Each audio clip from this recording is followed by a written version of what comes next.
உங்களோட ஓட்டர் ஐடியோட ஆதார் கார்டை லிங்க் பண்ணிட்டீங்களா? லிங்க் பண்ணணும்னு சொல்லி சென்ட்ரல் கவர்மெண்ட் ஏற்கனவே அனௌன்ஸ் பண்ணிட்டாங்க.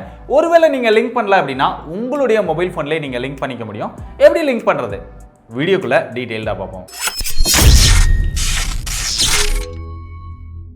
ஓட்டர் ஐடியோட உங்களுடைய ஆதார் கார்டை லிங்க் பண்றதுக்கு மொபைல் போன்ல ஓட்டர் ஹெல்ப்லைன் அப்படிங்கிற இந்த ஆப்பை இன்ஸ்டால் பண்ணிக்கோங்க. சர்ச் பண்ணி இன்ஸ்டால் பண்ண தெரியல அப்படின்னா யூடியூப்ல இந்த வீடியோ கீழே டிஸ்கிரிப்ஷன்ல லிங்க் கொடுத்துருக்கேன். அதை கிளிக் பண்ணியும் ஓபன் பண்ணிக்கலாம். ஓபன் பண்ணதுக்கு அப்புறம் டிஸ்க்ளைமர் காமிக்கும். அதுக்கப்புறம் கீழே டர்ம்ஸ் அண்ட் கண்டிஷன்ஸ் இருக்கும். அதை ஓகே கொடுத்துட்டு நெக்ஸ்ட் கொடுத்தீங்க அப்படின்னா அடுத்த பேஜ்ல லாங்குவேஜ் காமிக்கும். உங்களுக்கு என்ன லாங்குவேஜ் தேவையோ அந்த லாங்குவேஜை செலக்ட் பண்ணிட்டு கெட் ஸ்டார்டட் கொடுங்க. இப்போ ஓபன் ஆன பேஜ்ல நிறைய ஆப்ஷன்ஸ் வந்து காமிச்சிருப்பாங்க. அதுல ஓட்டர் ரெஜிஸ்ட்ரேஷன் அப்படிங்கறத செலக்ட் பண்ணிக்கோங்க. செலக்ட் பண்ணதுக்கு அப்புறம் அதுல நிறைய ஆப்ஷன்ஸ் வரும். அதுல கடைசியா இருக்கிற ஃபார்ம் 6B அப்படிங்கறத செலக்ட் பண்ணிக்கோங்க. இப்போ வந்து அது ஒரு ஹெல்ப் பேஜ் மாதிரி ஷோ பண்ணும். கீழே வந்து கெட் ஸ்டார்டட் கொடுத்தீங்க அப்படின்னா உங்களுடைய மொபைல் நம்பர் கேட்கும்.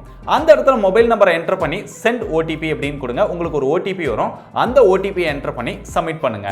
இப்போ ஓபன் ஆகிற பேஜ்ல ரெண்டு ஆப்ஷன் எஸ் ஆர் நோ அப்படின்னு காமிக்கும். I have voter ID number அப்படிங்கிற அந்த ஆப்ஷனை செலக்ட் பண்ணிட்டு ஓகே கொடுத்தீங்க அப்படின்னா உங்களுடைய ஓட்டர் ஐடி நம்பரை என்டர் பண்ண சொல்லி ஒரு பாக்ஸ் வரும்.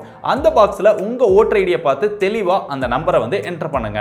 அதுக்கு கீழே என்ன ஸ்டேட் அப்படிங்கறத செலக்ட் பண்ணிட்டு ஃபெட்ச் டீடைல்ஸ் கொடுத்ததுக்கு அப்புறம் கீழே ப்ரொசீட் அப்படின்னு கொடுத்தீங்கன்னா உங்களுடைய டீடைல்ஸ் எல்லாமே அந்த பேஜ்ல வந்து ஷோ ஆகும். அதெல்லாம் கரெக்ட்டா இருக்கா அப்படின்னு பார்த்துட்டு நெக்ஸ்ட் கொடுங்க.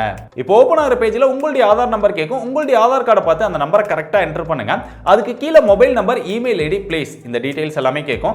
இமெயில் ஐடி இருந்தது அப்படின்னா என்டர் பண்ணலாம். இல்ல அப்படின்னா அதை வந்து ஸ்கிப் பண்ணிடலாம். மற்ற டீடைல்ஸ்லாம் என்டர் பண்ணிட்டு டன் கொடுத்தீங்க அப்படின்னா நீங்க என்டர் பண்ண அந்த ஃபார்ம் 6B ல இருக்கக்கூடிய எல்லா டீடைல்ஸுமே காமிக்கும். எல்லாமே கரெக்ட்டா இருக்கா அப்படிங்கறத திருப்பியும் ஒரு டைம் செக் பண்ணிக்கோங்க.